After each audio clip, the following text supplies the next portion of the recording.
آج مورخہ 5 اکتوبر بروز بدھ 2022 اور صبح کے تقریباً کوئی 9:35 کا وقت ہے۔ شبان ختم نبوت کا شعبہ خدمت خلق شبان ویلفیئر ٹرسٹ کی طرف سے ہم ضلع دادو کی طرف کچھ ریلیف اور امدادی پیکج کے سلسلے میں جا رہے ہیں،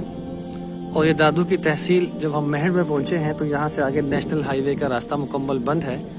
کئی کلومیٹر تک یہ راستہ بھی بحال نہیں ہے۔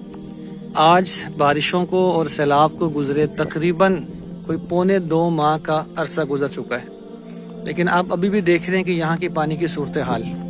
یہ سینکڑوں دیہات ایسے ہیں جہاں تک پہنچنے کا ابھی بھی راستہ نہیں ہے، مکمل پانی ہے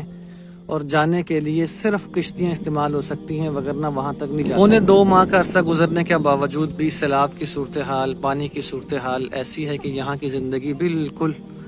یہ لوگ زندگی مفلوج ہو چکی ہے۔ ان لوگوں کے لیے یہاں پہ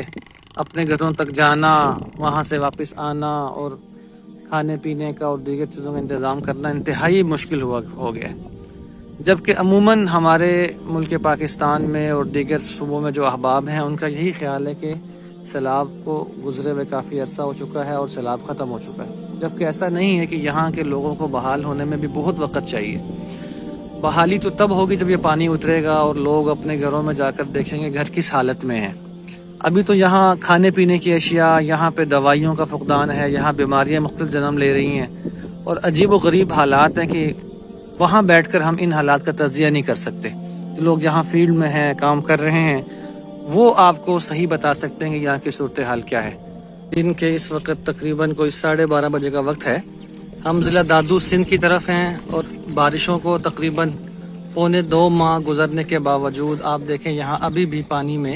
یہ گھر گرے ہوئے ہیں، راستہ نہیں ہے۔ شبان ختم نبوت کے شعبہ خدمت خلق شبان ویلفیئر ٹرسٹ کے رضاکار اس طرح مصنوعی کشتیوں کے ذریعے، کیونکہ یہ پانی بالکل کھڑا کھڑا زہریلا ہو چکا ہے اور یہ زخم بنا رہا ہے۔ میں شبان ویلفیئر ٹرسٹ کے طرف سے گزارش کروں گا آپ تمام احباب سے کہ جب تک ہم متاثرین سیلاب کی مکمل بحالی نہ کر سکیں، جب تک یہ اپنے گھروں میں دوبارہ جا کر آباد ہو کر زندگی نہ گزاریں، تب تک ہم لوگ پیچھے نہ ہٹیں، ہم لوگ ان کا تعاون کریں، ان کو بحال کرنے میں مکمل اپنا کردار ادا کریں۔ اللہ تعالی ہم سب کا حامی و ناصر ہو، اور اللہ تعالی اس آزمائش سے ہم سب کو محفوظ فرمائے، اور جو بیچارے پریشان ہیں اللہ تعالی ان کی مدد فرمائے۔